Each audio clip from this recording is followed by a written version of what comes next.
Olá, meus amigos e minhas amigas!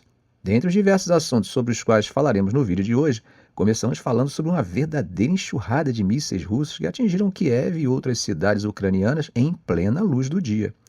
Essa investida diurna, que é algo raro, infelizmente tirou a vida de pelo menos 20 pessoas em todo o país, além de um ataque que teria atingido um hospital infantil. Zelensky disse que as forças russas dispararam mais de 40 mísseis mirando em várias cidades e danificando infraestruturas, edifícios comerciais e residenciais. Em Kiev, as autoridades municipais informaram que 7 pessoas perderam a vida e pelo menos 25 ficaram feridas. Em Kryvyi Rih, cidade natal de Zelensky, o prefeito Alexander Vilkul relatou a morte de 10 pessoas e 31 feridos. Em Prokhovsk, no leste da Ucrânia, 3 pessoas morreram quando mísseis atingiram uma instalação industrial, isso conforme o governador regional de Donetsk. Veja só o que disse Zelensky no aplicativo de mensagens Telegram. Todos os serviços estão envolvidos para salvar o máximo de pessoas possível. Todo mundo deve usar a sua determinação para finalmente pôr fim aos ataques russos. Vale lembrar que tanto a Rússia quanto a Ucrânia têm negado repetidamente ter civis como alvos. Esse ataque massivo acabou coincidindo com a visita inesperada do primeiro-ministro húngaro Viktor Orbán a Pequim, onde se encontrou com o presidente chinês Xi Jinping para discutir um potencial acordo de paz para a Ucrânia.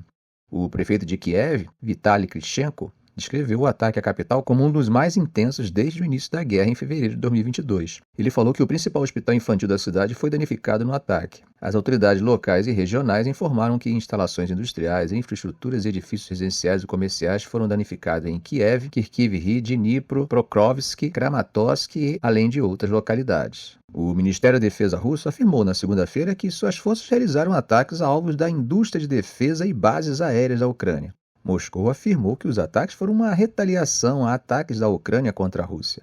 O governador da região russa de Belgorod, vizinha da Ucrânia, disse que um civil foi morto e 3 ficaram feridos após projéteis ucranianos atingirem uma aldeia.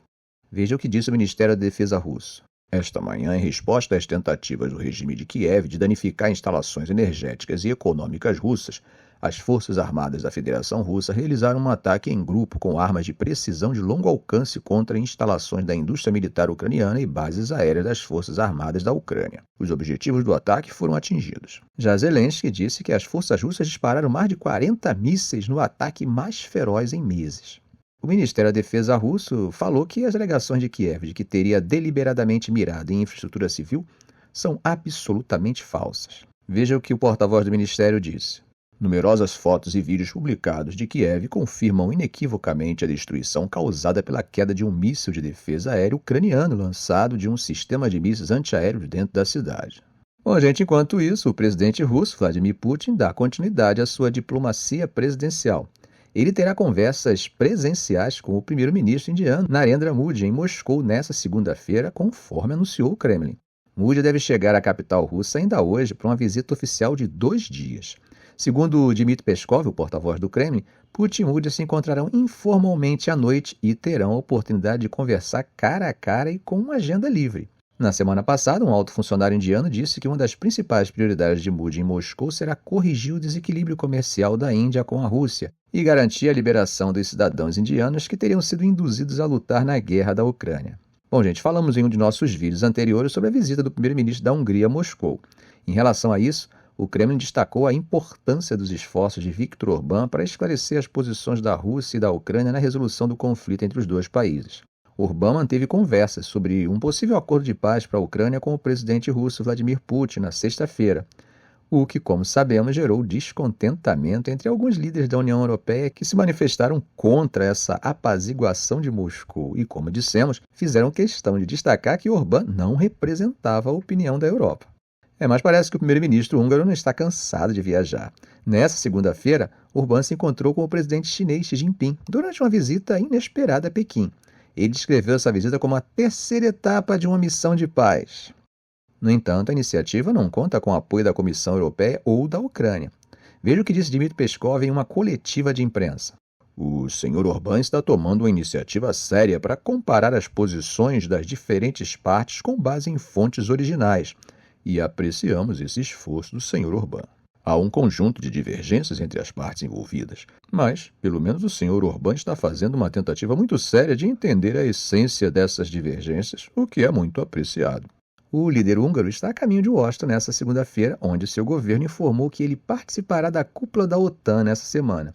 Quando questionado por repórteres se Putin havia enviado uma mensagem através de Orbán ao presidente dos Estados Unidos, Joe Biden, e a outros líderes da OTAN, Peskov respondeu que não.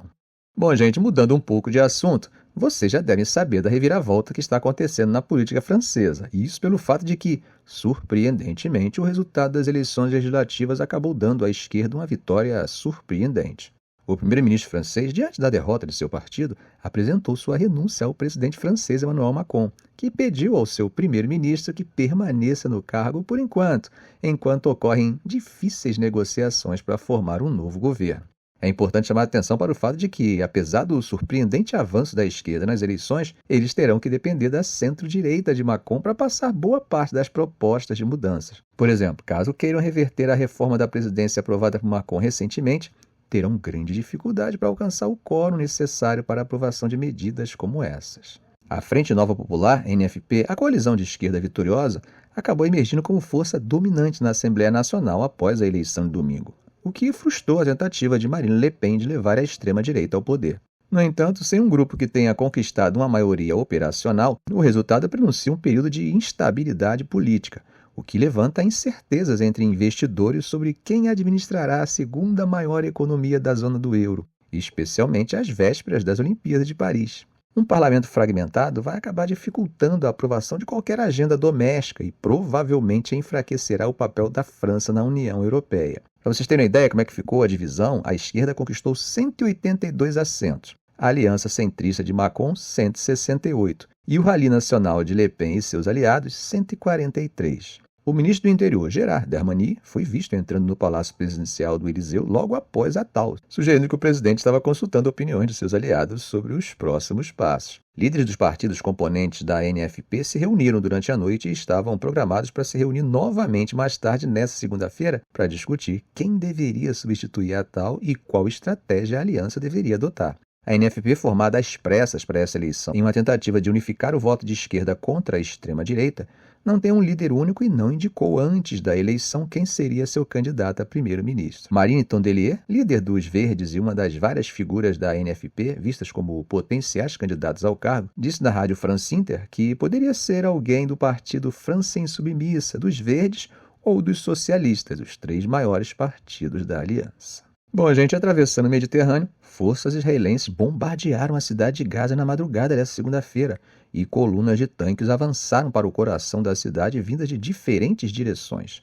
Os moradores relataram que esta foi uma das investidas mais pesadas no território palestino desde o início da guerra. O Serviço de Emergência Civil de Gaza acredita que dezenas de pessoas foram mortas, mas as equipes de emergência não conseguem alcançá-las devido aos ataques contínuos em Daraj e Tufá, no leste, e Tel al-Awa, Sabra e Rimal, mais a oeste. Os moradores disseram que os bairros da cidade de Gaza, localizados ao norte da faixa, foram bombardeados durante toda a noite e até as primeiras horas da manhã. Vários edifícios de múltiplos andares foram destruídos. Isso, é claro, forçou milhares de pessoas a saírem de suas casas em busca de um abrigo mais seguro, o que para muitos foi impossível de encontrar, e alguns dormiram na beira da estrada. Segundo autoridades de saúde palestinas, os médicos do hospital Al-Ali Ar-Batiste, em Gaza, tiveram que evacuar pacientes para o já lotado e mal equipado hospital indonésio no norte da faixa de Gaza. Segundo médicos, um ataque israelense no subúrbio oriental de Sejaia matou 4 palestinos. Veja o que disse Abdel Ghani, um residente de Gaza. O inimigo está atrás de nós e o mar está à nossa frente. Para onde iremos? Essa frase resume o desespero e a falta de opções enfrentadas pelos residentes.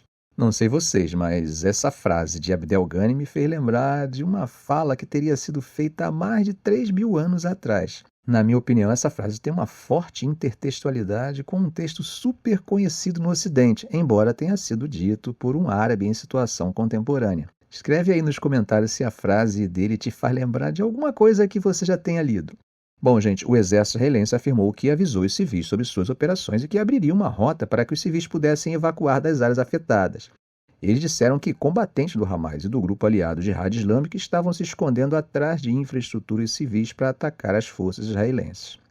Havia esperança de uma pausa nos combates entre os residentes de Gaza após o Hamas aceitar uma parte crucial de uma proposta de cessar-fogo dos Estados Unidos, o que levou um oficial da equipe de negociações israelense a afirmar que havia uma chance real de acordo. O Hamas deixou de exigir que Israel se comprometesse primeiro com um cessar-fogo permanente antes de assinar um acordo.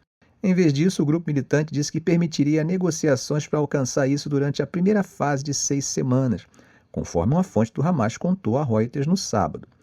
No entanto, o primeiro-ministro israelense Benjamin Netanyahu insiste que o acordo não deve impedir Israel de retomar os combates até que seus objetivos de guerra sejam alcançados.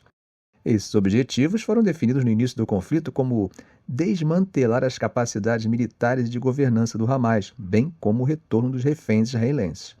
O ministro das Finanças de Israel, Bezalel Smotrich, disse na segunda-feira que seria um grande erro interromper a ofensiva israelense agora. Smotrich, que lidera um partido pró-colonos que faz parte da coalizão governante de Netanyahu, escreveu na plataforma de mídia social X o seguinte: "O Hamas está colapsando e implorando por um cessar-fogo. Esse é o momento de apertar o pescoço até esmagar e quebrar o inimigo. Parar agora, pouco antes do fim, e deixá-lo se recuperar e lutar contra nós novamente é uma insensatez sem sentido." Ficamos por aqui. Se esse vídeo foi útil para você, faça um comentário, compartilhe em suas redes sociais, dê um like. E é claro, se ainda não for inscrito, inscreva-se no canal e ative o sininho para não perder os próximos vídeos. Ok, gente? Um grande abraço do professor Arão Alves.